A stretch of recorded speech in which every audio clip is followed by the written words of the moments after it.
네, 오늘 마지막 7번째 시간 같이 기도하고 시작하겠습니다. 사랑의 하나님, 오늘 기독교 강요 처음 읽기 이제 7번째 마지막 시간 우리가 맞았는데 계속해서 잘 읽고 잘 이해하고 또 우리가 삶 가운데 어떻게 순종하고 실천해야 될지 잘 생각해 볼 수 있는 시간이 될 수 있도록 도와주시옵소서. 예수님의 이름으로 기도드립니다. 아멘. 네, 마지막 부분 6장 교회의 권세, 세상의 정치, 그리스도인의 자유 부분 그냥 쭉 처음부터 다시 다 지난번에 아마 그 기독교인의 자유에 대해서 이야기하다가 중간에 끝났는데 거기 처음부터 다시 이야기를 하도록 하겠습니다. 113페이지고요. 그리스도인의 자유. 자유에 대한 지식이 있어야 된다. 자유에 대한 지식이 없다면 매사에 망설일 것이기 때문에 어떤 사람들은 자유를 핑계로 방종에 빠지기도 하고 그렇기 때문에 자유에 대해서 잘 알아야 된다. 그러면서 이제 자유를 세 부분으로 구분을 해서 이야기를 합니다. 첫 번째는 신자의 양심은 율법에 얽매이지 않고 이를 넘어서야 한다는 것인데, 그러니까 율법에 얽매여서 율법을 지키고자 하는 마음에 얽매여서 율법을 지켜서는 안 되고 이를 넘어서야 된다는 그런 이야기입니다. 율법으로는 양심의 자유를 찾을 수 없고 율법을 지키고자 하는 마음을 가지고 시작을 하면은 오히려 얽매여서 율법에 빚진 자가 될 뿐이다 라고 그렇게 이야기를 하고 있죠. 그래서 칭의에 대해서 논할 때는, 칭의에 대해서 이야기할 때는 율법에 대해서 언급할 것이 아니라 하나님의 자비를 붙잡고 그리고 자기 자신, 그러니까 자기의 어떤 행위나 자기가 율법을 지금 지키고 있는 것, 율법을 지키는지 안 지키는지를 감시하는 자기의 마음을 바라보는 것이 아니라 그리스도를 바라봐야 한다.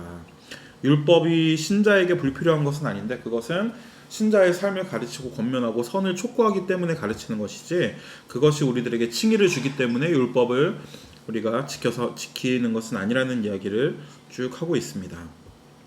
그래서 칭의와 신자의 삶 둘을 구분해야 되고 율법이 비록 우리에게 경건하고 선한 삶을 요구하고 있지만 그것을 통해서 우리가 하나님 앞에 서는 것이 아니라 하나님 앞에 설 때는 우리의 율법의 행위를 가지고서는 하나님 앞에 서는 것이 아니라 그리스도의 보혈을 가지고 그리스도의 자유를, 그리스도의 의를 가지고 우리가 하나님 앞에 서는 것이기 때문에 우리가 율법에 얽매여서 율법을 가지고 칭의나 하나님 앞에 내놓을 어떤 것을 우리가 이야기해서는 안 된다고 쭉 이야기를 하고 있습니다. 물론 칼뱅은 여기서 계속해서 율법을 지키지 말라는 이야기가 아니라는 것을 강조를 하죠. 율법을 지키지 말라는 이야기가 아니라 율법을 지키는 것을 우리의 의로 삼거나 우리의 어떤 기준으로 삼는 것이 아니라는 이야기를 하고 있는 겁니다. 두 번째 부분은 무엇이냐? 양심이 율법을 준수한다는 겁니다. 이제 그 얘기를 다시 시작을 하는 거죠. 율법을 지켜서 의로워지는 것이 아니라 율법의 멍에로부터 벗어나서 자발적으로 순종하는 것이다 라고 이야기를 합니다. 115페이지에 보면은 115페이지 위에 세 번째 줄에 보면은 우리의 모든 행위가 율법의 기준에 따라 판단받는다면 그것은 결국 저주일 뿐입니다. 그러니까 우리가 율법을 열심히 지키는데 그것으로 우리가 판단을 받는다면은, 우리의 행위가 판단을 받는다면은 율법을 잘 지킨다고 칭찬을 받는 게 아니라 모든 사람들은 율법을 가지고 기준을 삼는다면 왜 그것밖에 못 지키느냐, 왜 그렇게 못 지키느냐, 왜 그렇게 불순종하느냐라고 저주를 받을 수밖에 없는 것이기 때문에 율법이 우리의 기준이 되면은 그것은 저주가 되는 것이다. 율법이 기준이 되면은. 그러나 그럼에도 불구하고 우리는 여전히 율법을 지켜야 되는데 왜 그러냐? 우리들은 종처럼 율법에 얽매여 가지고 도저히 할 수 없는 일을 날마다 할당받아 가지고서는 그 일을 다 못 채워 가지고 주인의 꾸지람을 기다릴 수밖에 없는, 밤마다 주인에게 꾸지람 받을 수 없는 그런 종이 아니라 우리는 하나님의 자녀이기 때문에 율법을 우리가 열심히 지키고자 하고 열심히 지키지만 순종하지 못하는 것, 다 지키지 못하는 것에 대해서도 하나님께서는 그것 역시도 우리들을 자녀로 받아주실 것이기 때문에 우리가 기쁨으로 순종할 수 있다는 것입니다. 중간 이유로 계속 그 얘기를 하고 있죠. 그 115페이지 중간 이유로 칼뱅이 하는 이야기는 우리는 율법을 일로 받은 종이 아니라 그 율법마저도 우리의 자유로 하나님께 자발적으로 기쁨으로 순종하는 자녀이다. 하나님의 자녀이다라는 이야기를 합니다. 자비로우신 아버지께서 우리의 불완전하고도 설익은 순종도 받으시고 은혜를 베푸실 것임을 확실히 신뢰하며 붙잡아야 합니다. 그러니까 우리가 율법을 지킴으로 하나님 앞에 내놓을 어떤 것을 만들려고 하는 것이 아니라 우리를 구원해 주시고 우리를 자녀 삼아 주신 아버지에게 감사해서 아버지의 말씀에 자발적으로 순종할 때 역시 그 순종이 완전할 수 없거든요. 당연히 완전할 수 없지만 그럼에도 불구하고 자녀이기 때문에 그 순종한다는 것 자체를 우리 아버지께서 받아주시고 우리에게 은혜를 베푸실 것임을 우리가 신뢰할 수 있다는 것입니다. 이게 이제 종과 자녀의 차이죠. 종과 자녀의 차이지 않습니까? 종들은 일을 못하면 채찍을 맞는데 자녀들은 야단을 맞을 수는 있어도 버림받지 않고, 그리고 솔직히 저도 이제 아들을 하나, 제가 매번 아들 얘기를 하면은 저랑 같이 살고 계시는 여자분께서 이거를 보시거든요. 그럼 가족 얘기하는 거 별로 안 좋아하시는데 그래도 할 수밖에 없어요. 그래서 저희 아들을 보면은 중3인데 칼같이 11시면 잡니다. 무슨 일이 있어도 11시에는 자요. 근데 얘가 참 희한한 게 11시에 자고 아침에 이제 학교 가는 날은 7시에 일어나고 안 그런 날은 8시에 일어나는데 아침에 누가 깨우지 않아도 그 시간이면 칼같이 일어나요. 지가 안 가서 이렇게 부르지 않아도. 밤에 이제 11시면 칼같이 자는데 어쨌든 숙제는 다 하고 자요. 그리고 요새 이제 그 집에서 온라인 수업한다고 숙제가 굉장히 많거든요.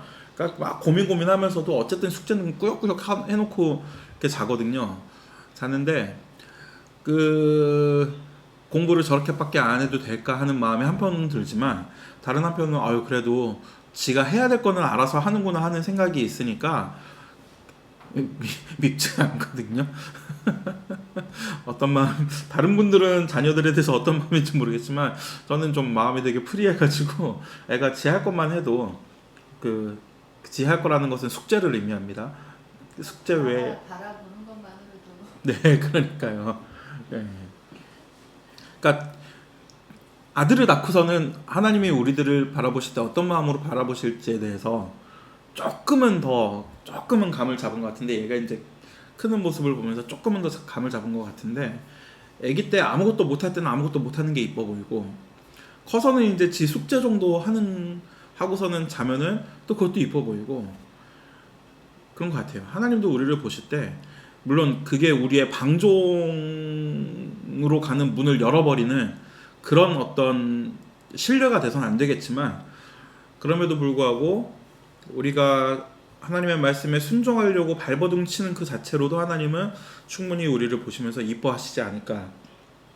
제 애를 키우면서 좀 그런 생각을 해봤는데, 칼뱅도 좀 비슷한 생각을 했던 것 같아요. 칼뱅도 여기 이렇게 쭉 이야기하는 거 보면은 불완전하고 설익은 순종이다. 우리가 할 수 있는 순종은 완전하고 무르익은 순종이 아니라 불완전하고 설익은 순종이지만 그럼에도 불구하고 그것을 가지고 하나님께서 은혜를 베푸실 것이라는 이야기라는 걸 볼 때 칼뱅도 아마 그런 생각을 했던 것 같습니다. 하여튼 율법에 얽매여서는 안 되지만 그러나 여전히 우리는 율법에 순종하기 위해, 하나님의 말씀에 순종하기 위해서 자발적으로 노력하고 애써야 된다. 자녀로서 자발적으로 노력하고 애써야 된다라고 이야기를 하고 있고요.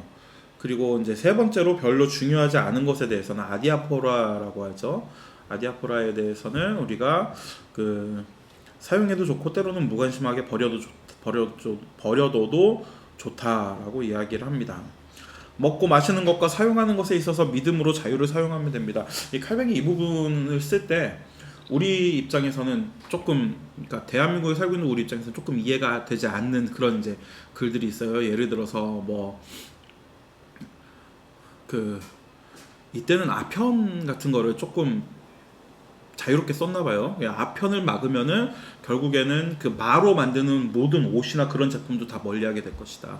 술 마시는 것을 그렇게 금지를 하면은 결국에는 마시는 것 전체에 대해서 사람들이 얽매여가지고 그렇게 될 것이다. 이제 그런 이야기들을 쭉 하고 있거든요. 그러니까 지금 우리 입장에서는 아편 당연히 하면 안 되는 거고 술도 안 마시는 게 좋은 거라고 생각을 하는데, 이 시대는 좀 그거를 아편도 이제 약처럼 썼는데 그런 것들에 대해서 좀 프리하게 그렇게 이야기를 합니다. 그런 것들을 아디아포라 이렇게 해도 되고 안 해도 되는 것, 자유로운 것으로, 그리고 그 자유로운 것에 대해서는 칼뱅은 놔둬도 된다. 놔둬도 되는데 이제 기준이 있는 거죠.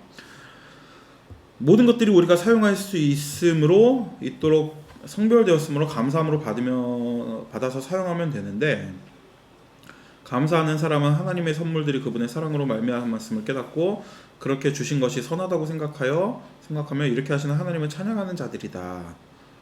그런데 어떤 사람들은 그런 확신과 감사도 없는 자들이 있다는 겁니다. 이제 이 아디아포라 문제에 대해서도 감사와 확신과 감사가 없이 쓰는 사람들인데, 첫 번째 부류는 하나님의 선한 선물들을 자신의 탐욕을 위해 잘못 사용하는 사람들, 두 번째는 자유란 존재하지 않는 것이라 생각하는 사람들, 세 번째는 더 약한 형제들에 대한 배려 없이 자유를 사용하는 사람들이다.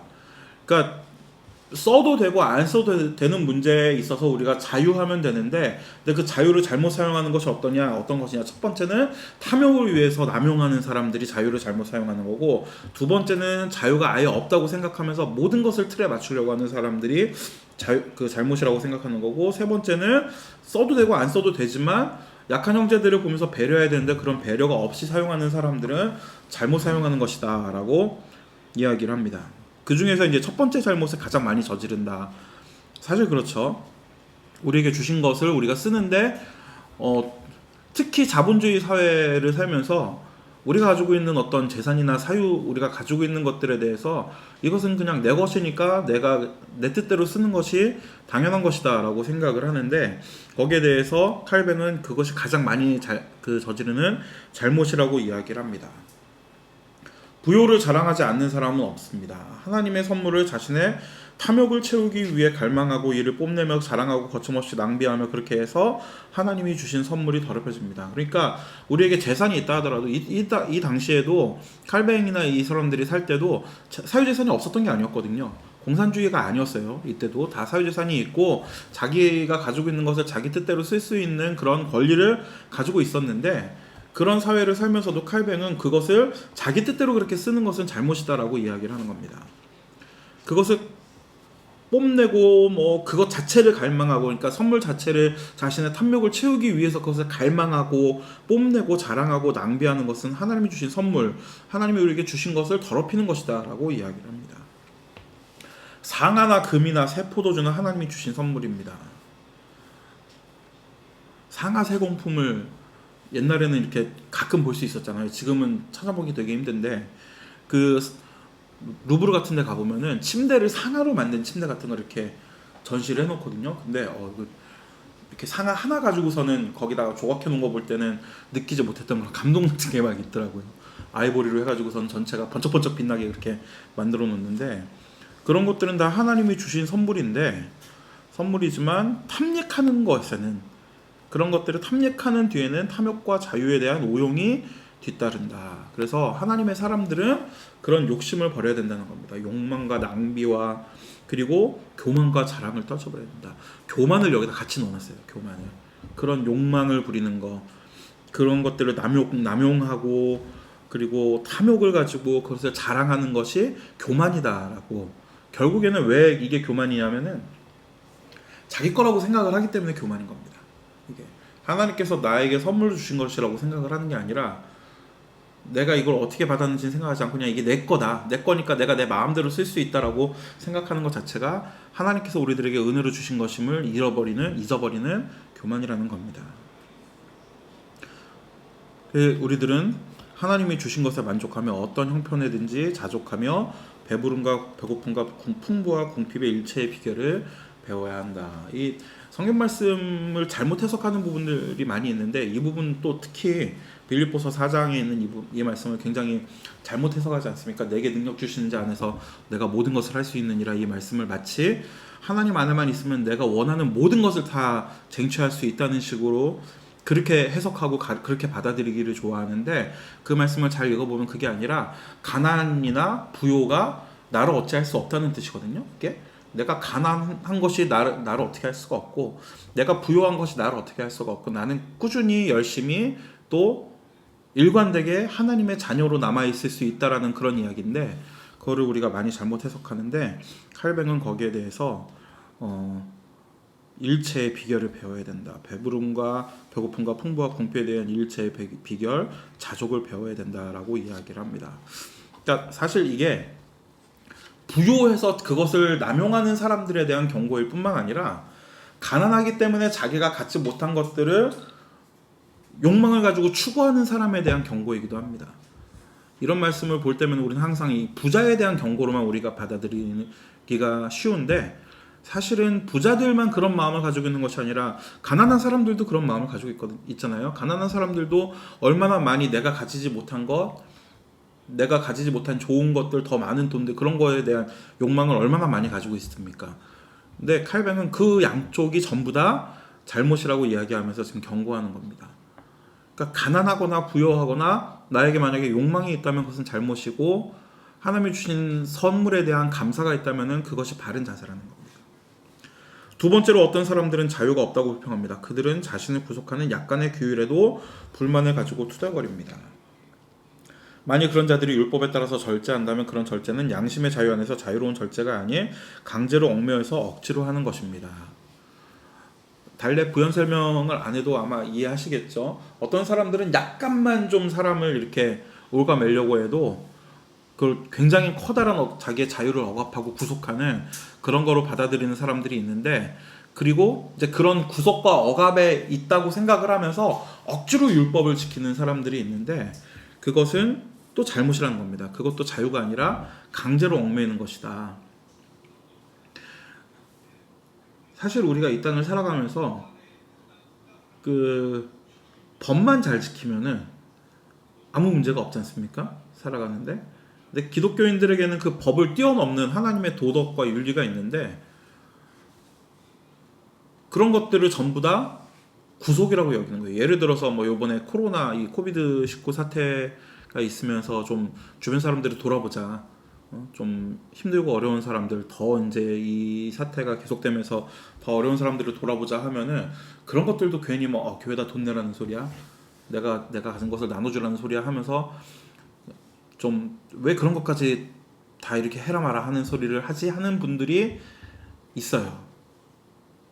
그러면서 그런 것들을 억지로 뭐 하라니까 해야지 뭐 하는 마음으로 하시는 분들이 있는데, 그런 마음이 있다면 안 하는 게 차라리 낫다. 그런 것으로 얽매인다고 생각을 한다면은 차라리 얽매이지 않는 것이 낫다라는 게 저의 생각입니다. 자, 넘어가서 세 번째 부류는 자신의 자유를 약한 자들을 고려하지 않고 사용하는 자들입니다.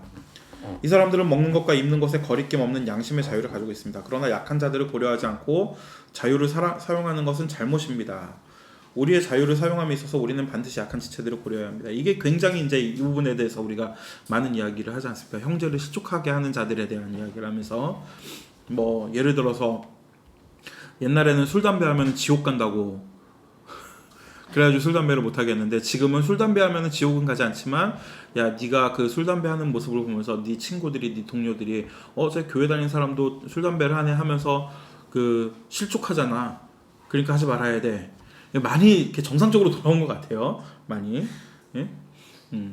그 전자는 잘못된 얘기지만 후자는 상당히 타당한 얘기기는 합니다. 네. 이 칼뱅이 이야기하는 또 이제 그런 겁니다. 자, 약한 지체들, 물론 이제 먼저는 교회 안에 있는 약한 지체들에 대해서 그들 앞에서 우리가 어떻게 행동할지, 이제 바울이 얘기한 것처럼 내가 고기 먹을 수 있는데, 제사상에 올려주는 내가 고기 먹을 수 있는데 약한 자들이 내가 고기 먹는 거 보고 실족할까봐 안 먹는다.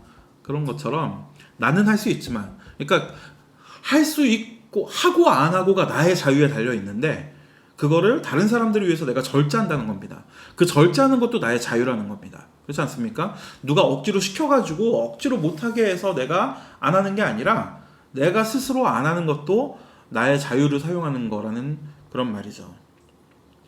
그러면서 이제 실족에 대해서 또 이야기를 합니다. 주어진 실족과 받은 실족으로 나눠서 이야기를 합니다. 어떤 행위 때문에 형제가 실족했다. 그것은 당신에 의해서 주어진 실족이다 라고 할 수 있고, 받은 실족은 자신의 엄격함으로 인해서 남의 실수를 용납하지 못해서 스스로 받은 실족입니다. 그러니까 주어진 실족에 대해서 우리는 자유를 적절히 사용해서 이런 실족을 받은 형제들이 없도록 주의해야 됩니다. 그러니까 내가 행동하는 거 어떤 걸 보면서 누군가 나보다 약한 형제가 실족하게 되면 그것이 나에 의해서 주어진 것이기 때문에 그런 실족을 주지 않기 위해서 내 행동을 스스로 좀 절제하는 것이 필요하다라는 이야기를 하는데, 그러나 자신의 엄격함 때문에 스스로 실족한 자들에 대해서는 단호해야 한다고 칼뱅이 그렇게 이야기를 하거든요. 이게 그러니까 교회에서 옆에 있는 사람 보고 왜 당신은 11조 하지 않습니까? 나는 이렇게 헌금할 때 왜 11조 하지 않습니까? 하면서 화내는 사람들이 있어요. 화내는 사람들. 또 왜 당신은 새벽 예배를 그렇게 안 나옵니까? 하면서 화내는 사람들이 있어요. 그거는 받은 실족이라고 하고, 그러면서 칼뱅은 거기에 대해서는 단호해야 된다. 거기에 단호해야 된다는 얘기가 뭐겠습니까? 그렇게 하지 말라는 거예요. 그렇게 하지 말라는 겁니다. 그러니까 남들의 상태를 보면서 왜 내가 실족을 받느냐는 거죠. 남들이 어떻게 하느냐 마느냐에 따라서 왜 내가 실족을 받느냐는 거죠. 그건 그 사람의 문제고, 다만 내가 생각해야 될 것은 나의 행동 때문에 그 사람이 실족하지 않게 나의 행동을 절제하면 그뿐이지, 그 사람이 어떻게 하느냐에 따라서 그걸 가지고 내가 화를 내거나 내가 실족당하거나 실족하거나 그럴 필요가 없다는 겁니다. 거기에 대해서 교회는 단호히 그것을 막아야 된다는 겁니다. 약한 자들의 어떤 행위 때문에 신앙 경륜이 오래된 자가 다른 사람의 실수에 실족하게 된다면 이는 바리새인과 같은 것이다. 그러니까 너 왜 11조 안 해? 라고 이야기하면서 그것 때문에 화를 내는 사람들은 결국 바리새인과 같은 것이다 라는 이야기를 합니다. 자유의 큰 핵심은 믿음이 강한 자가 마땅히 믿음이 약한 자들의 약함을 담당해야 하는 것이지, 믿음이 약한 자들 때문에 내 믿음이 또는 내 신앙이 또는 내 행위가 상처받는 것에 대해서 신경을 쓰고 화를 내서는 안 된다는 겁니다. 교회에서 가끔 그런 분들이 계시거든요. 그러니까 특히 이제 이 11조나 헌금 문제 때문에 교회 안에서 그런 분들이 계신데, 내가 이만큼 하니까 당연히 다른 사람들도 이만큼 해야 된다고 생각을 하고, 특히 뭐 내가 장로가 이만큼을 하니까 안수 집사는 이 정도 해야 된다라고 생각을 하시면서, 만약에 그렇게 안 하면은 당신 왜 안수 집사가 그렇게 못하느냐, 그런 경우가 솔직히 종종 있지 않습니까? 교회 안에 보면은. 근데 그런 것들도 그 장로님이 잘못했다는 거예요. 그 장로님이. 그렇게 해가지고 당신이 왜 실족을 받냐는 겁니다. 믿음이 약한 자들에게 주어진 실족을 조심해야 되지만, 믿음이 강한 자들이 약한 자들 때문에 받는 실족은 비판받아야 된다. 비판받아야 됩니다. 우리는 그들에게 종이 되어야 되고 그들을 섬겨야 되는 것이지, 그들 때문에 내 마음에 내 어떤 뭐 자존심은 아니겠죠. 자존심을 내세울 만한 일이니까 내 마음에 상처가 난다면은 그것이 잘못이다라는 겁니다. 이렇게 우리 주변에, 근데 사실 이 세 번째, 칼뱅도 이 세 번째를 제일 길게 쓴 걸 보니까 그 시대도 그랬던 것 같고, 지금 시대에도 첫 번째, 두 번째 뭐 내 거 가지고 남용하는 거, 그 다음에 뭐 아유 왜 이거 하기 싫은 거 자꾸 시키냐 하는 생각하는 거, 그런 것들은 흔하지 않은 일인 것 같은데, 뭐 있어도 그냥 그 정도의 일인 것 같은데, 이 세 번째는 왜냐면은 교회 안에서도 이게 문제가 될 수 있고 또 이런 일들이 비일비재하기 때문에 여기에 대해서 굉장히 길게 칼뱅이 이 보면은 그리스도인의 자유, 이 초판에서 그리스도인의 자유 쓰면서 이 부분을 거의 반 정도가 이런 내용이 차지하고 있더라고요. 반 가까이가. 우리가 굉장히 여기에 대해서는 좀 깊이 생각해보고 피해야 됩니다. 그러니까 자유를 사용하는 것은 어디까지나 약한 형제들을 위해서는 내가 내 자유를 중지하는 것도, 내 자유를 멈추는 것도 자유를 사용하는 것이다. 그러니까 왜 약한 사람들을 보면서 내 자유를 못 사용해, 그것도 억압하는 게 아니야 생각할 것이 아니라, 당연히 내가 나의 의지로 기쁘고 즐겁게 그들을 위해서 내 자유를 중지하는 것도 역시 자유를 사용하는 것이다 라는 생각을 우리가 깊이 가지고 있어야 됩니다.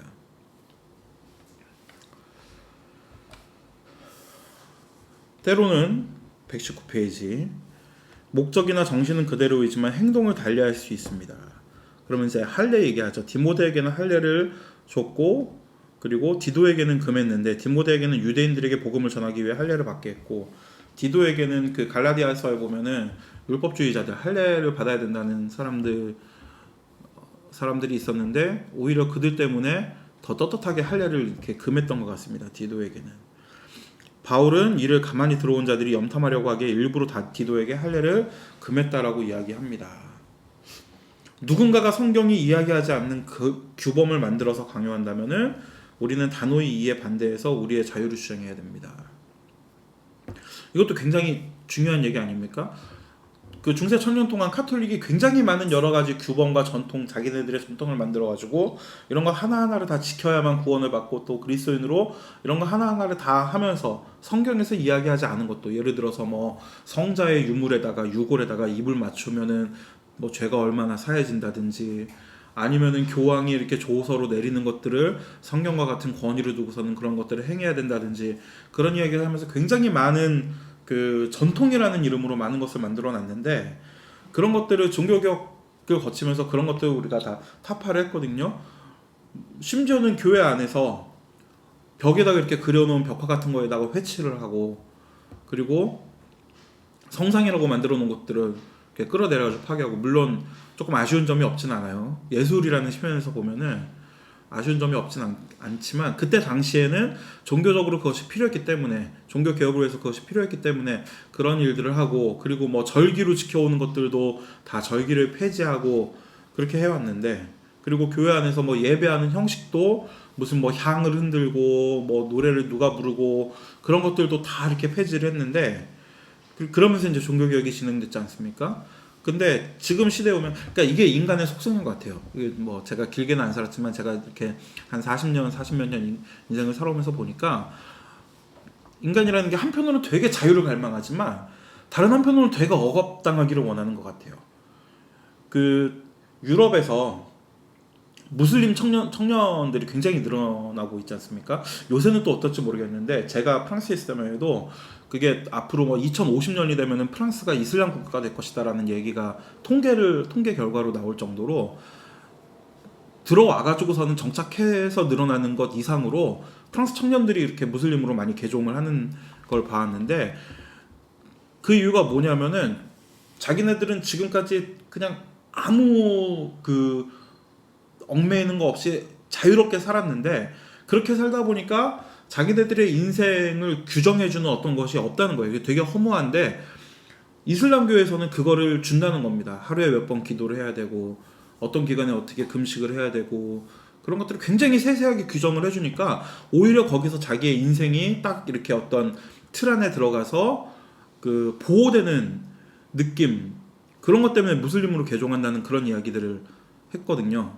그러니까 인간이라는 게 굉장히 한편으로는 자유를 원하지만 다른 한편으로는 굉장히 그 자유를 불안해하는, 누군가 나를 규정지어 주기를 원하고, 누군가 나의 삶을 이렇게 저렇게 가야 된다라고 인도해 주기를 원하는 그런 이율배반적인 마음이 인간의 속에 같이 있는 것 같은데, 그것 때문에 교회도 시간이 지나면서, 처음에 그렇게 자유로웠던 교회가 시간이 지나면서 점점 더 성경에서 이야기하지 않는 어떤 규정들을 만들어가지고, 그런 규정을 지키는 것이 단순히 교회의 회원의 조건 정도로 생각을 하는 것이 아니라, 심지어는 그걸 넘어서서 그렇게 하는 것이 예수를 믿는 것이고, 그렇게 하는 것이 구원의 자격인 것처럼 그렇게 이야기하는 것들이 굉장히 많이 생겨났지 않습니까? 방금 전에 제가 말씀드렸던 것처럼, 옛날에는, 지금은 굉장히 자유로워졌는데 옛날에는 술 담배 하면은 지옥 간다는 얘기를 실제로 들었거든요.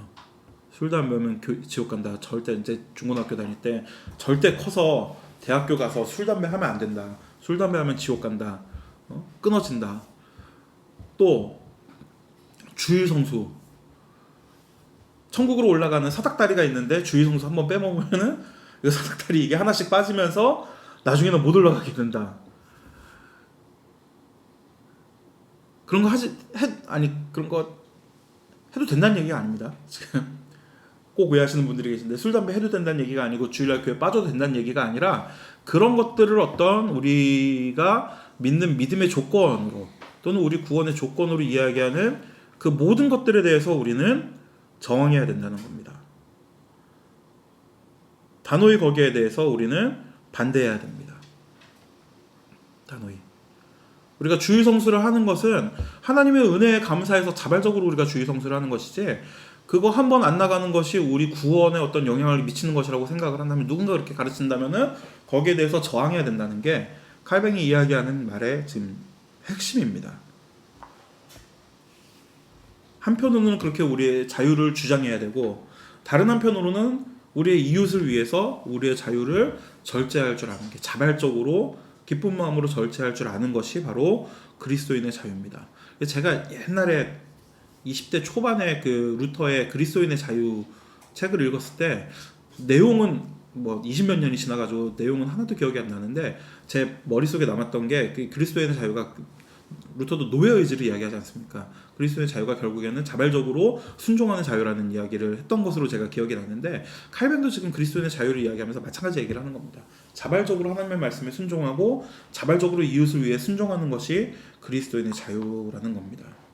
그 밖에 우리를 종교적인 어떤 이유로 얽매이려고 하는 것, 구원과 관련돼 가지고 이런 것들을 해야 된다고 얽매이는 것에 대해서는 우리가 단호히 반대해야 한다는 겁니다.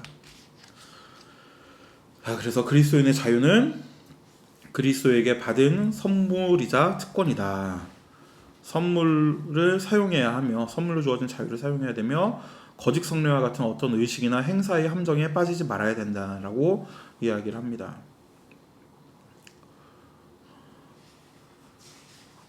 그리스도께서는 값비싼 대가인 자신의 보혈로 우리를 자유케 하셨기 때문에 우리는 반드시 이를 믿음 안에서 잘 사용해야 된다. 이제 이 자유를 위해서 우리에게는 두 통치자가 주어졌는데 그것은 영적 왕국과 정치적 왕국이다. 곧 교회와 세상 정치다라고 이야기하면서 이제 교회의 권세로 넘어갑니다. 교회의 권세. 세상의 권세는 교회마저도 자신들이 제정한 법률로 얽어매고 그 법률이 영적인 것을 위한 것이며 영생을 위해서 필요하다고 주장하나 그리스도께서 이미 자유롭게 하신 문제에 대해서 양심의 의무감을 부여해서는 안 되며 자유를 허용해야 된다. 양심은 거룩한 복음의 통치를 받아야 된다. 그 외에는 어떤 예속이나 속박에 얽매여서는 안 됩니다. 세상의 법만이 아니라 하나님께 대하여 참되며 반드시 필요한 경배의 방법을 규정한다고 주장하는 수없이 많은 교회의 헌법들도 마찬가지로 시시때때로 사람들의 영혼을 잡아서 함정에 빠뜨린다. 그러니까 우리가 예배 형식 같은 경우도 저는 되게 그 전통적인 예배 형식을 좀 지키면 좋겠다라고 생각하는 사람 중에 하나거든요. 실제로 프랑스에서도 그 칼뱅 시대 그 개혁 교회들이 드렸던 예배 형식을 거의 그대로 가지고 거의 그대로 지금 예배를 이제 프랑스 교회들이 드리고 있는데, 근데 그것이 어떤 규범으로 우리에게 주어지면은 거기에 대해서는 또 우리가 거부해야 된다는 겁니다. 그러니까 우리가 어떤 전통을 따를 수는 있지만 그것이 절대적인 것이다, 절대적인 규범이다라는 것에는 거부해야 된다. 교회의 권세는 그럼 뭡니까? 무엇입니까? 하나님의 말씀의 사역의 권세다. 절대적으로 하나님의 말씀의 사역의 권세다. 성경이 수여하는 권위와 위엄은 사람이 아닌 사역에 그리고 사역을 맡긴 말씀에 주어진 것이다 라고 이야기를 합니다. 가톨릭의 사제 같은 경우에는 그 사제 자체에게, 그 본인에게 하나님의 권위가 주어져 가지고 교황이 가지고 있는 사람을 살릴 수도 있고 죽일 수도 있는 권세를 사제들이 이렇게 위임받아서 나눠 가지고 있어서 그 사람 자체가 그런 권세를 가지고 있다고 주장을 하는데, 우리 개신교는 그게 아니라 사람은 다 똑같은 평범한 사람이고 다만 어떤 사람들이 받은 하나님의 말씀을 전하는 그 말씀의 권세가 있다라고 그렇게 이야기를 합니다. 그들은 모두, 지금 그 사역자들을 얘기하는 거죠. 그들은 모두 주님의 이름과 말씀으로 하는 것 외에는 어떠한 것도 가르치거나 명령하거나 혹은 답하는 것에 어떠한 권위도 부여받지 않았습니다. 사역자 자신이 아닌 하나님의 말씀이 권위를 가집니다. 근데 이것도 역시 현대교회에 와서는 굉장히 많이 흐트러지고 있죠. 저는 이런 그 특히 직분론의 가장 흔들리는 부분이, 가장 타락했음을 보여주는 부분이 그 교회 세속이라고 생각을 합니다. 교회를 세속하는 거.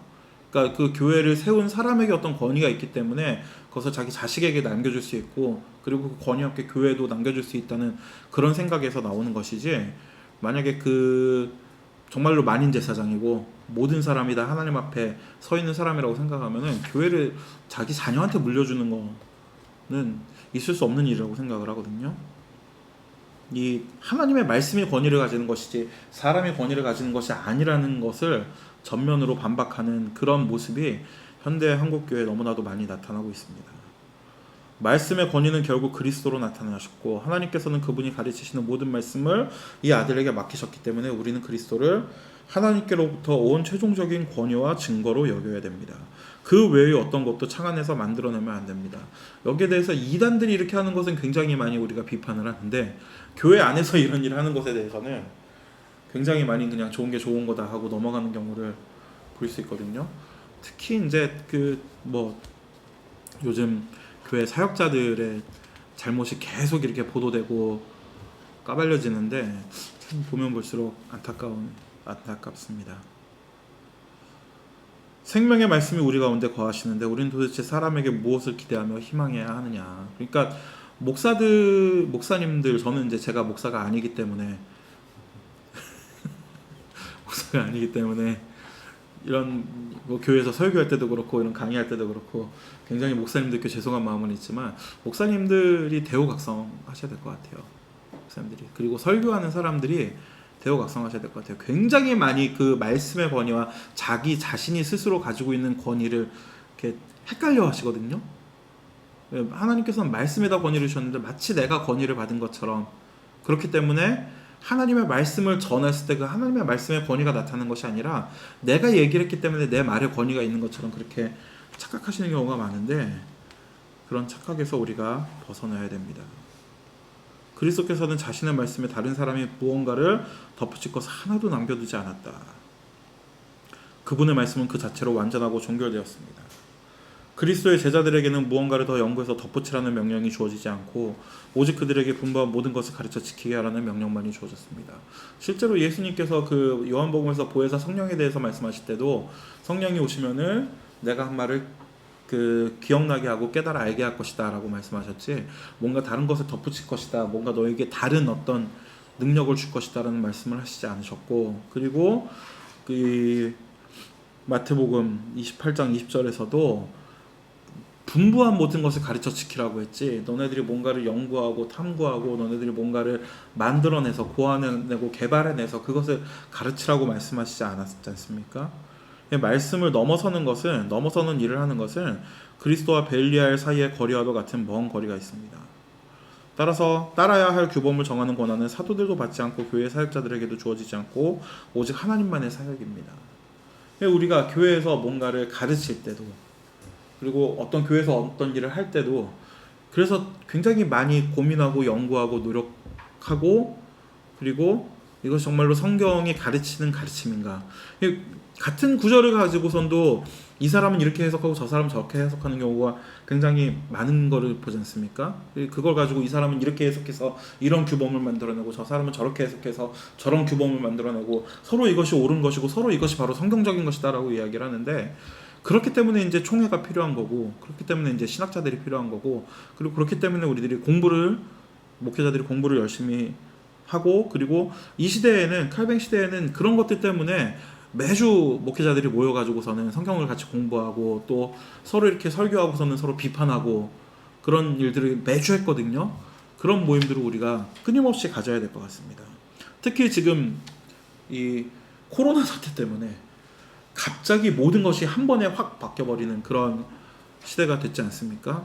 지금 엊그저께 그 신문을 보니까 캘리포니아에서 IT 기업들 만들어질 때, 지금 만들어지는 IT 기업의 한 60% 정도가 공간 없이 만든다 그러더라고요. 창업을 한다 그러더라고요.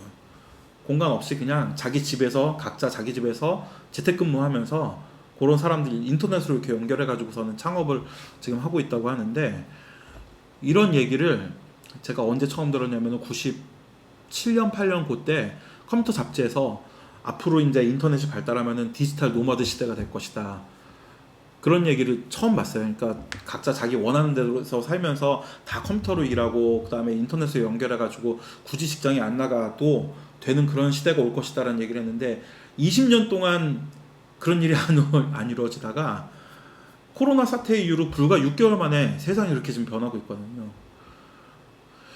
근데 이런 시대에 하나님의 말씀이 우리에게 뭐라고 말씀하시는지 우리가 해석하고 그 말씀을 따르는 게 더 어려운 시대가 된 것 같습니다. 그러니까 성경이 가는 데까지 가고 성경이 서는 데서 서라고 말씀을 하시는데, 성경이 지금 어디까지 가고 계시고 어디서 서는지를 구분하는 게 굉장히 힘든 시대가 됐는데, 이럴 때일수록 특히 지금 여기서 이제 계속 말씀 사역자들에 대한 이야기를 하고 있으니까 말씀 사역자들이 정말 깨어서 기도하면서 말씀을 더 깊이 연구하고 발버둥 쳐야 될 그런 시대가 됐다고 생각을 합니다. 그래서 이제 요새 그렇게 열심히 코비드 시대 교회가 어떻게 될 것인가 뭐 세미나 같은 게 계속 열리고 책들이 계속 나오고 있는데 그런 노력들을 우리가 끊임없이 지금 해야 될 때가 아닌가 생각을 합니다. 로마 교회는 교회가 그리스도의 말씀과 같은 권위를 가지고 있고 교회의 가르침만으로도 충분히 구원에 이를 수 있다고 주장을 합니다. 성경 말씀이 아니라 교회의 권위와 교회의 전통. 그러니까 로마 교회 같은 경우는 아예 이게 역전이 돼 있죠. 로마 교회 같은 경우에는 성경이 권위를 가지는 이유가 뭐냐? 교회가 성경에다 권위를 줬기 때문에 성경이 권위를 가지고 있다라고 그렇게 설명을 하거든요. 성경이 하나님의 말씀인 이유는 교회가 그것이 하나님의 말씀이라고 인정을 하니까 하나님의 말씀이라는 식으로 해석을 하거든요. 로마 교회는. 근데 우리 개신교는 그렇지 않지 않습니까? 우리는 그것과 완전히 다르잖아요. 그들은 주교들에게 그 권위가 주어졌으며 이는 그리스도의 사도들에게 받았다고 주장을 하는데 우리는 그런 주장을 하는 자들과 논쟁할 필요조차 없다. 들을 가치조차 없다. 다만 연약한 지체들이 그들에게 속지 않도록 가르칠 뿐입니다. 이 유럽 가서 성당 들어가 보면은 연약한 지체들이 속을 수밖에 없게 그렇게 돼 있어요. 가보면은 뭐 지금은 이제 많이들 가보셨을 테니까 이거 보시는 분들도 그렇고 많이들 가보셨을 테니까 성당 딱 들어가면 저도 이제 저희 학교가 아미엥에 있고 아미엥에 보면은 프랑스에서 가장 큰 성당이 있거든요. 아미엥 대성당이라고. 거기 딱 들어가면은 들어가는 것 자체로 어떤 그 속된 것을 끊어버리고 거룩한 나라에 들어가는 듯한 그런 느낌이 들어요. 그런 느낌이. 그러니까 이 시대에도 맨날 어두컴컴한 집에 살던 사람들이 그리고 맨날 먹을 거 힘들고 그런 사람들이 성당에 딱 들어갔을 때 그 웅장하고 경건하고 거룩하고 막 그 성가대가 뭐 아름답게 노래를 부르고 그게 막 울려 퍼지고 그리고 이제 그런데 가보면은 또 성유골이다 그래가지고 아미엥 대성당에는 그 세례 요한의 머리라고 주장하는 머리가 있거든요. 미라화된 머리가 있는데 제가 알기로 유럽에 그 교황한테 요한 바오로 2세가 그것이 이제 진짜 세례 요한의 머리다라고 인증을 하셨다는데 그 유럽에 그렇게 교황의 인증을 받은 세례 요한의 머리가 3개가 있는 것으로 알고 있어요. 3명의 교황이 각각 이거다 하면서. 근데 하여튼 그런 거 이렇게 갖다 놓고 실제 그건지 아닌지는 모르겠지만 어쨌든 가보면은 1년에 한 2달 정도 그거를 이렇게 전시를 해요. 전시라고 하면은 죄송한 말씀인데 하여튼 전시를 해요. 그러면은 이렇게 미라화된 얼굴에다가 금박으로 온통 이렇게 치장을 해놔가지고 그렇게 해놓고서는 그거 가서 한번 보면은 그거 보는 것 자체로 하나님의 은혜를 받는다고 이렇게 가르치고 또 실제로 그 사람들이 그렇게 그걸 받아들이고 그걸 가서 봅니다. 지금도 그렇습니다. 지금도 가서 보면 별로 괜찮아요. 진짜로 보면은 그게 그 생각이랑 좀 달라요. 되게 징그러울 것 같고 그럴 것 같은데 그런 느낌 전혀 안 들어요. 가보면은. 그걸 네. 해놨다는 자체가 너무 좋아요. 네, 그렇죠. 그 다음에 뭐 칼뱅 같은 경우도 어렸을 때 어머니와 같이 어머니에 대한 이렇게 이야기를 하면서 어머니에 대한 기억에 뭘 얘기를 하냐면은 그 어머니와 같이 옥스강에 있는 그 수도원에 가가지고 거기 성 안나의 무릎 정강의 뼈가 이렇게 있다고 하면서 거기에다가 입을 맞췄다 그런 이야기를 하고 있는데 그게 이제 칼뱅의 성물론에 그 얘기가 나오거든요. 자기 경험을 얘기하면서 그런 걸 하면은 정말로 그게 그거 같고 진짜 이게 성 안나의 유골 같고 성 안나면은 그 예수님의 외할머니죠. 성 안나의 유골 같고 거기다 입을 맞추면 정말로 은혜를 받을 것 같고 교회가 그거를 그렇게 가르치고 있고 그것에 끊임없이 그런 얘기를 들어보니까 실제로 그럴 거라고 믿는 겁니다. 그러니까 우리가 할 일은 뭐냐? 그런 사람들이랑 논쟁할 것도 없고 다만 이 믿음이 약한 자들이 그런 거에 휘말리지 않게 그런 것들을 잘 가르치면 된다. 속지 않도록 가르칠 뿐이다 라고 이야기를 합니다. 교회가 만약 그리스도의 왕국이며 그리스도께서 친히 다스리신다면 하나님의 말씀을 이탈하는 규범을 제정하는 것은 거짓교회다. 하나님은 자신이 말씀하신 방법이 아닌 사람들이 고안해낸 예식으로 경배받는 것에 분노하십니다. 굉장히 이게 무섭고 우리가 경성해야 되고 항상 경각심을 가져야 되는 말씀인데 이 얘기가 그런 말씀인데 굉장히 거기에 우리는 좀 둔감하죠. 그러니까 목사님이 뭔가를 이렇게 이야기하시면은 그것이 다 옳은 것이라고 받아들이지, 목사님이 그렇게 이상한 말씀을 하실 때 이상한 말씀을 하시면서도 어떤 그런 경계심이 없으시고, 그런 말씀을 들으면서 그것이 이상하다라고 생각하는 경계조차 없는 경우가 너무나도 많습니다. 너무나도. 그런데 칼뱅은 거기에 대해서 하나님 분노하신다.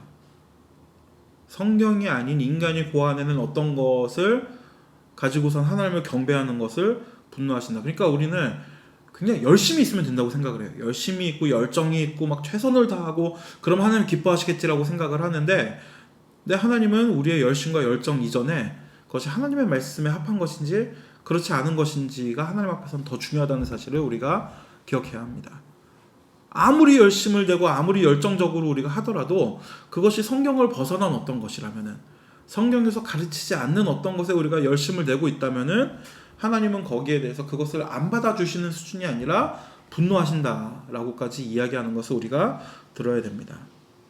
심지어는 만일 우리가 어떤 은사를 받았는데 그 은사가 교회에 일치하지 않아 교회를 방해하고 파괴하는 결과를 낳는다면 이도 거짓입니다. 그러니까 이것도 제가 직접적으로 이름은 이야기하지 않겠지만 굉장히 많은 여러 단체들이 있지 않습니까? 그리고 그런 단체들이 굉장히 사람들의 열정을 북돋고, 그 다음에 거기 가면 사람이 변해서 오고 막 믿음이 없었던 것 같은 사람들이 막 열정 있는 믿음의 사람이 되어서 오고, 근데 돌아와서 교회를 파괴해요. 그런 경우를 역사를 통해서, 그리고 뭐 그렇게 긴 역사도 아니라 지난 한 20-30년을 돌아봐도 그런 경우를 굉장히 많이 봐왔어요. 그런 것들에 대해서 우리가 어떻게 받아들여야 되느냐. 그 사람들이 열정을 가지고 있고 그 사람들이 뜨거운 신심과 순수한 믿음을 가지고 있기 때문에 옳은 것이냐? 성경은 그렇지 않다라고 이야기를 하는 겁니다. 심지어 은사, 하나님께서 주시는 은사와 같은 것이라 할지라도 그런 것들을 받아서 교회를 파괴하면은 그것은 거짓이다. 교회를 방해하고 파괴하면은 그것은 거짓이다. 옛날에 제가 지금도 이제 그 단체가 있는데 대학교 1, 2학년 때 성경을 정말 열심히 읽는 단체가 하나 있었어요. 거기 사람들이 교회만 들어가면은 그렇게 다른 사람들을 무시하고, 너네는 그게 신앙이냐 그러면서 무시하고, 결국에는 나중에 자기들끼리 예배를 드리더라고요. 옳지 않다는 겁니다.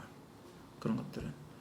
믿음이라는 것은 만약 그런 단체에 가가지고 내가 정말로 믿음이 생겼다면은 오히려 그 믿음과 그 열심은 나보다 약해 보이는 사람들을 돕고 그들에 대해서 애통하는 마음을 가지고 자비한 마음을 품는 것이 참된 믿음이지, 돌아와서 그런 사람들을 보면서 야 너네는 왜 그거밖에 못해, 너네도 거기 가야 돼, 거기 가서 좀 들어봐야 돼, 너는 정신 차려야 돼, 그렇게 이야기를 한다면은 그것은 여전히 교회를 파괴하는 거짓이라는 겁니다.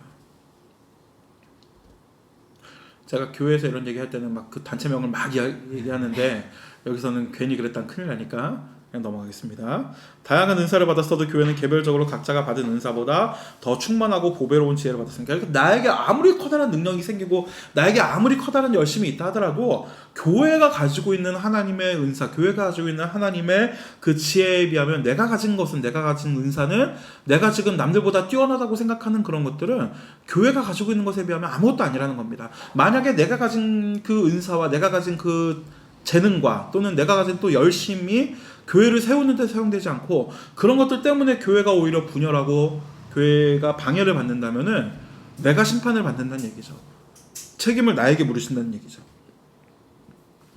하나님은 언제나 자기 백성들과 함께 계시며 그들을 다스리십니다. 사도로, 복음 전하는 자로, 선지자로, 목사와 교사로 은사를 주어 세우시는 이유는 그리스도의 몸인 교회를 세우시기 위함입니다. 이거는 모든 우리 기독교인들이 가슴 깊이 새겨야 됩니다.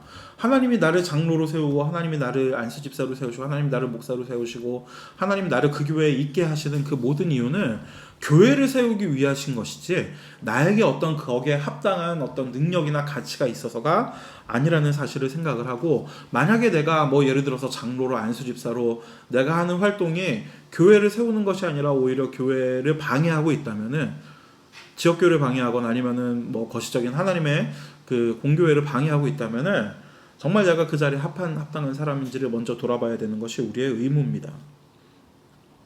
우리는 육신에 거하는 동안 그리스도와 한 몸임을 조금 맛본 정도니 자신의 연약함을 깨달아 하나님의 말씀에 테두리 안에 힘써 머물러 있어야 합니다. 그리스도께서 말씀하신 거기에서 자신의 지혜도 멈춰야 합니다. 어떤 경우에는 굉장히 내가 가진 지혜가 하나님의 지혜보다 더 크다고, 그러니까 그거를 노골적으로 이야기하진 않지만 은연중에 그런 거를 이렇게 드러내는 분들이 가끔 있어요. 내가 가진 지혜가 하나님의 지혜보다 더 크고, 내가 가진 사랑이 하나님의 사랑보다 더 크고, 내가 가진 복음에 대한 열정이 하나님의 열심보다 더 크다고 착각하시는 분들이 가끔 계시는데 멈춰야 된다는 겁니다. 그것도. 또 하나님께서는 교회의 말씀을 위탁하셨기 때문에 교회는 하나님의 말씀에 의거하지 않고는 아무런 의견도 진리라고 주장해서는 안 됩니다. 우리는 어떤 주장이 있을 때 거기에 대해 말씀이 뭐라고 가르치는지를 알려주는 교회의 말을 들어야 합니다. 로마 교회는 하나님의 말씀의 테두리 밖으로 나가서 구원에 있어서 교회가 무엇하다고 주장하나 우리는 이를 인정할 수 없습니다. 가끔은 총회에서 내리는 결정도 이게 도대체 왜 그런 결정을 내리는가 하는 생각이 들 때가 있죠. 들 때가 있는데 그래도 기본적으로 하나님의 말씀을 맡은 자들이 모여서 내리는 결정에 하나님의 뜻이 기본적으로는 담겨 있을 것이라고 추정하는 게 맞을 것 같습니다. 아닌 경우도 굉장히 많죠. 해야죠. 예. 인정하고 아닌 경우도 인정하고, 그리고 아닌 것을 또 한두 사람의 의지가 아니라 하나님의 은혜로 다시 뭐라고 해야 되죠? 공동체가 함께 그것은 아니었다라고 번복할 수 있는 용기와 지혜도 하나님께 달라고 기도하는 것이 우리의 의무일 것 같습니다. 저는 제가 어디 교단에 소속되어 있는 건 아니지만 하여튼 합동 측에 계속 학교도 그렇고 몸담고 있는데 가끔 보면 총회에서 결정하는 거 보면은 참 이게 정말 이게 맞는 걸까 하는 생각을 할 때가 있거든요. 근데 우리가 기도해야 되는, 애통하면서 기도해야 되는 주제일 것 같습니다.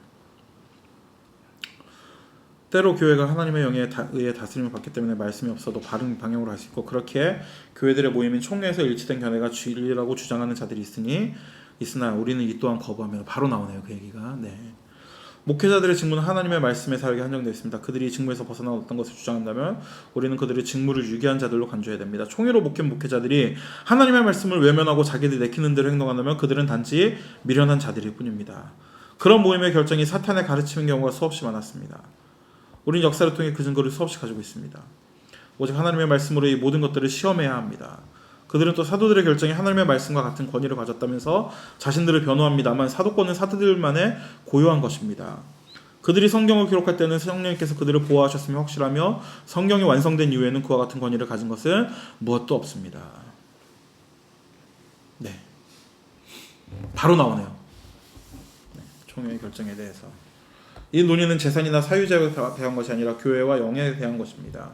사법적인 절차나 일반적인 정치에 개입하는 것이 교회의 의미입니까? 그렇지 않습니다. 교회의 권세를 위해서 세속 정치의 권력을 추구하고 거기에서 도움을 받는 것은 옳지 않습니다. 그렇게 주장하는 거짓 목자들의 가르침에 주의해야 합니다.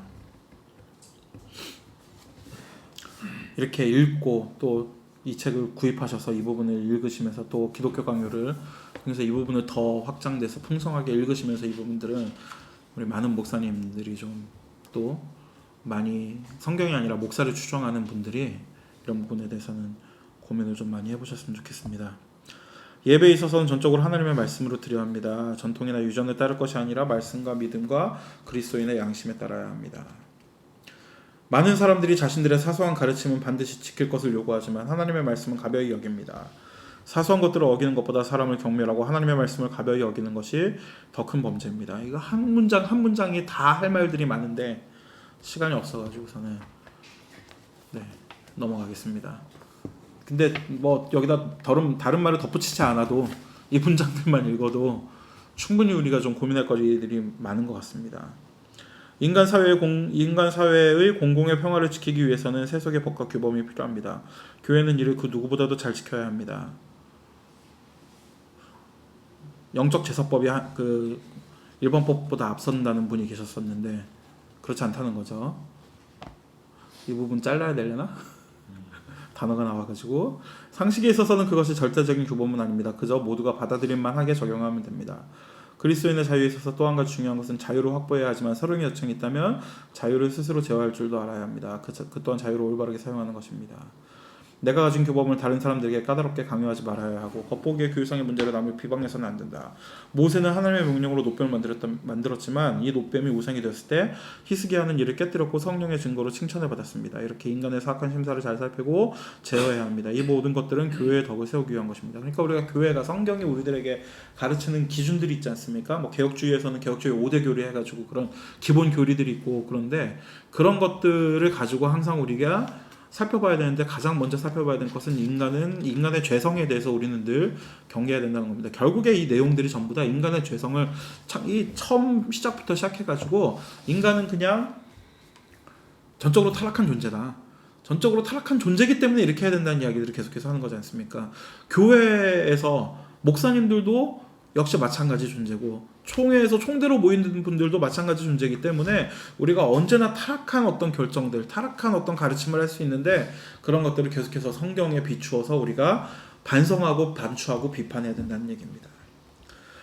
세상의 정치 이중의 지배구조 아래에 있는데 교회의 권위만이 아니라 세속적 공의도 필요하다. 이 둘은 다른 것입니다.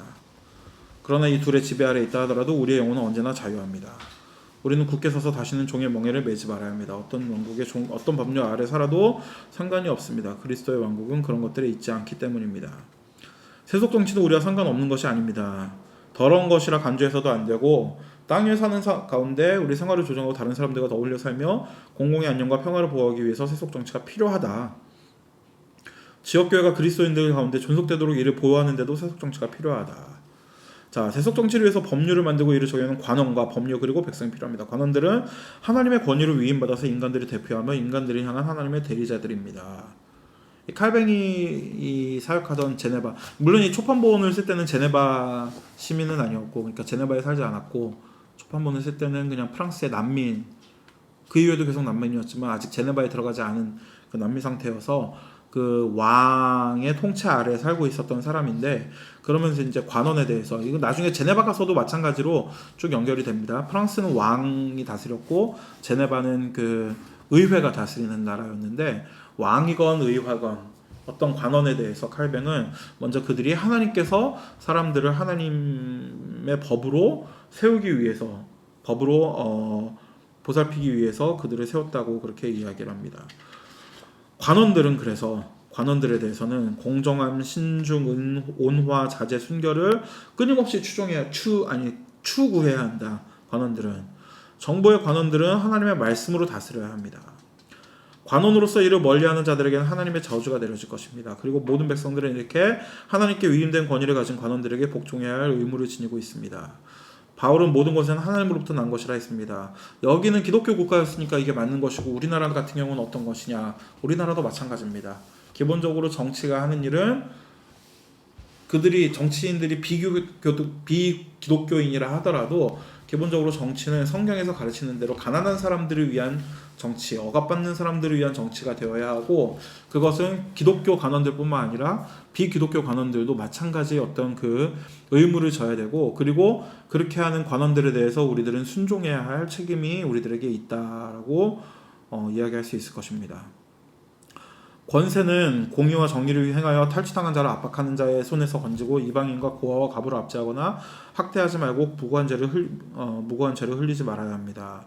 무고한 피를 흘리지 말아야 되는데 잘못 썼습니다.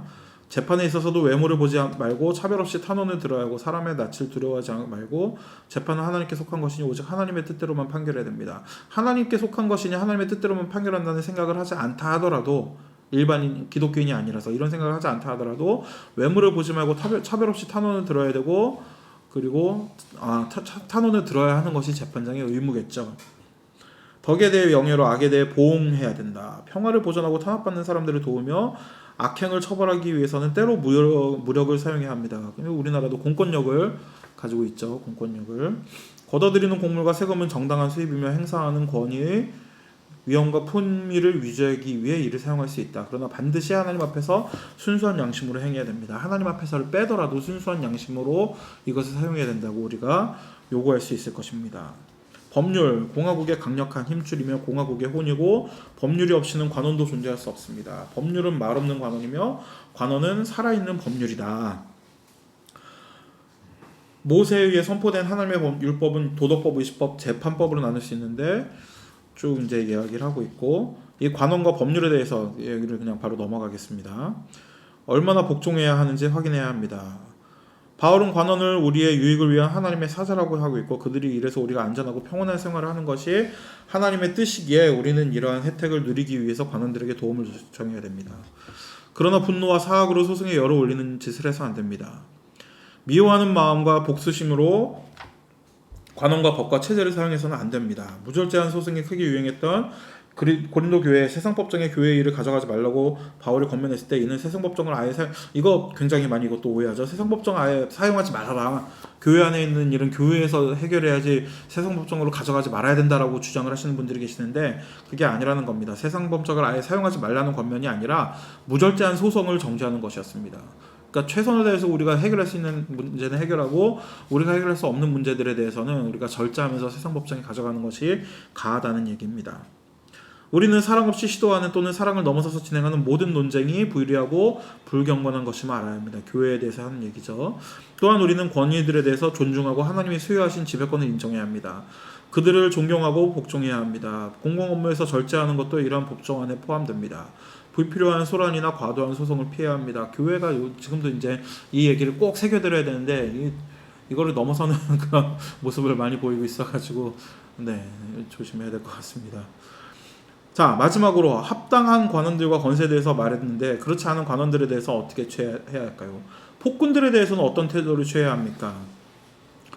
우리는 악독한 폭군 역시도 하나님이 세우신 권위임을 인정해야 한다. 이게 첫 번째 이제 우리의 의무입니다. 악독한 폭군도 하나님이 세우신 권위임을 인정해야 된다. 사무엘이 여기에 대해서 이야기하기를 왕들의 방종함이 너희를 괴롭히더라도 너희는 거기에 경청해야 한다. 잔인한 폭군, 사악한 왕은 세상에 대한 하나님의 진노의 도구이다. 올바르지 않은 통치자라 하더라도 복종의 의무가 우리에게 있습니다. 그들에게 압제당할 때 우리는 과거의 죄가를 떠올리고 그 죄가로 인해서 주님의 징계의 채찍이 내려쳐지고 있음을 상기해야 합니다. 그러나 두 번째로 동시에 하나님께서는 왕들과 왕국들을 지배하시는 분이심을 기억합시다. 땅 위의 군왕들과 재판관들, 관원들이 부당하게 법을 만들고 가난한 자를 불공평하게 판결하고 고아를 약탈할 때 하나님은 그들을 쓰러뜨리고 분쇄하실 것입니다. 하나님은 그의 종들 가운데 복수자를 세우셔서 사악한 통치에 형벌을 내리고 부당하게 압제당하는 자신의 백성을 구원하십니다. 제가 생각하기에 칼뱅이 자기 스스로를 이런 좀 복수자의 정체성을 가지고 있었던 게 아닌가 그런 생각이 들더라고요. 그러니까 처음에 초판본부터 이 프랑스와 1세에게 헌사로 이 책을 시작을 하는데 그 헌사의 내용을 봐도 그렇고 박권택 교수님 같은 경우에는 이제 칼뱅이 책사 왕의 책사로서의 어떤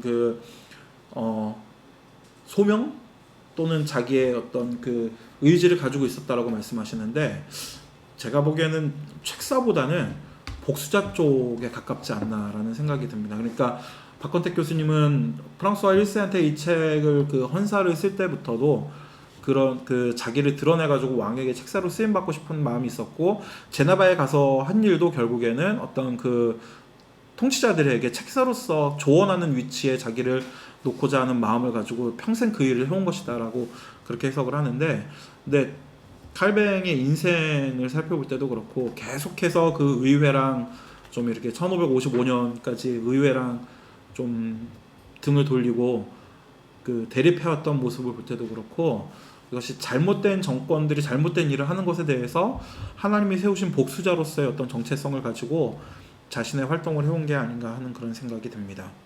여기에 대해서는 조금 연구를 해가지고 작은 논문이 하나 나올 수도 있을 것 같아요. 이건 좀 연구를 하고 있는 중입니다. 만약 그런 사악한 왕이 하나님의 법을 떠나서 자신의 탐욕에 복종하기를 강요한다면 우리는 이에 불복해야 합니다. 여기에 이제 무저항 불복종의 단초가 보이거든요. 이 부분에 지상의 왕국 지배자에게 복종하기 위해 더 위에 계신 분에게 불복해서는 안 됩니다. 오직 하나님만이 왕이 되십니다. 그러니까 왕이 압제하면은 거기에 우리가 복종해가지고 하나님께 불복해서는 안 되고 왕의 압제에 대해서 우리가 불복해야 된다. 만일 관원들이 하나님의 위엄을 파괴한다면 우리는 관원들의 위엄에 조금도 복종해서는 안 됩니다. 근데 이제 다음 말이 되게 그 불복종, 그러니까 무저항 불복종을 잘 나타내는 말인데, 사악한 왕은 그런 자들에게 분노를 일으키겠고 박해가 시작되겠지만 그리스도께서 큰 값을 치르시고 우리를 구원하셨으니 우리는 그들의 사악한 욕망과 붉은 경건에 복종해서는 안 된다. 이제 이 책은 분량상 여기서 이제 끝냈는데, 이게 그 기독교 강요가 판을 더해가면서 이 부분에 대해서 이제 사실 솔직히 59년 판에 가서는 조금 바뀌기는 해요. 그때는 지배자 쪽에 더 가까운 쪽이었기 때문에 이런 무저항 불복종에 대해서 약간 약해진 게 아닌가 하는 모습도 보이긴 하는데, 어쨌든 기조는 그 우리가 불복종하면은, 사악한 통치에 대해서 불복종하면은 사악한 통치는 반드시 우리들을 탄압할 것이고, 그 탄압하더라도 우리는 여전히 저항하지 않지만 복종하지도 않는 그런 기조를 취해야 된다는 게 칼뱅의 가르침입니다. 그래서 시민 불복종 사상이 처음 칼뱅으로부터 시작됐다고 또 이제 많이 이야기를 하는데, 그 부분을 벌써 이 1536년 27살 때 쓴 이 책에서도 우리가 엿볼 수 있습니다. 여기까지 7번에 걸쳐서 기독교 강요 진짜 빨리 내용만 막 훑어보는 식으로, 보통 교회에서 이거 할 때는 그 7번을 하면은 한 번에 2시간 정도씩 얘기를 하거든요. 여기서 이제 그걸 다 제해버리고 1시간 정도를 해가지고 7번 했는데, 요거 사서 읽어보시고 그리고 여기서 사서 읽어보시는 거로 끝이 아닙니다. 기독교 강요 초반부터 시작해가지고 요새는 또 그 문병호 교수님 최종판 지금 59년판 라틴어 그 직역 기독교 강요가 나왔고, 그리고 박건택 교수님이 60년 불어판 또 지금 번역하는 것으로 제가 알고 있거든요. 번역하고 계시는 것으로 알고 있는데, 거기까지 좀 나가서 기독교 강요 전체를 읽어보면은 사실 기독교 강요랑 그 다음에 조금 어렵지만 바빙크 그 개혁교의학 세트만 읽어도 어지간해서는 이 개신교 신학에 대해서는 거의 대부분의 통찰을 우리가 가질 수 있을 것 같은데, 여러분들 여기서 그냥 그치지 마시고 꼭 초판 완역본 그리고 최종판까지 여러분 나가셔서 칼뱅이 이야기하는, 그리고 칼뱅뿐만 아니라 종교개혁자들이 이야기하는, 그리고 우리 선배 개혁 신학자들이 이야기하는 참된 신학과 참된 믿음이 어떤 것인가, 그리고 참된 삶이 어떤 것인가에 대해서 여러분 배우시는 그런 기회를 가지시기 바랍니다. 잠깐 제가 기도하고 마치도록 하겠습니다. 사랑의 하나님, 오늘까지 7번 우리가 기독교 강요 함께 초판 같이 읽었는데, 우리가 그동안에 알고 있었던 것, 또 모르던 것들에 대해서 정리하고 깨닫고 또 힌트를 얻을 수 있는 시간을 주셔서 감사합니다. 우리가 이것을 읽는 것으로 그치지 않고 초판 완역본을 읽게 하시고, 또 1559년판 최종판까지 읽게 하시고, 또 이것을 우리가 바탕으로 해서 성경으로 돌아가는 저희들이 될 수 있도록 도와주시옵소서. 개혁신학이 결국에는 성경으로 돌아가자는 것이 개혁주의인데, 우리 삶 가운데 얼마나 이것이 옳은 것이다라고 이야기하면서도 비성경적인 부분들이 얼마나 많이 있습니까? 우리가 이런 책들을 읽고 또 성경을 읽음으로써 그런 부분들을 제하여 가게 하시고, 점점 더 우리의 삶이 하나님이 원하시는 삶으로, 하나님께서 기뻐하시는 삶으로 바뀌어갈 수 있도록 은혜 베풀어 주시옵소서. 7번에 걸쳐서 함께 이 강의를 들은 모든 분들에게 하나님께서 은혜를 주시고, 저들이 더 나아가서 하나님의 참된 종으로, 하나님의 사람으로, 하나님의 자녀로 자라갈 수 있도록 주께서 은혜 베풀어 주시옵소서. 감사드리며 예수님의 이름으로 기도드립니다. 아멘. 수고하셨습니다.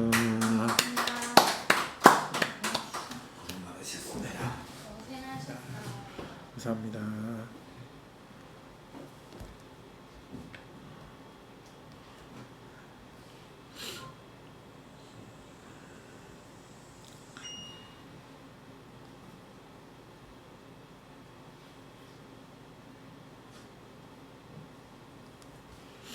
한 시간밖에 안 했네요. 네, 딱 1시간 했어요.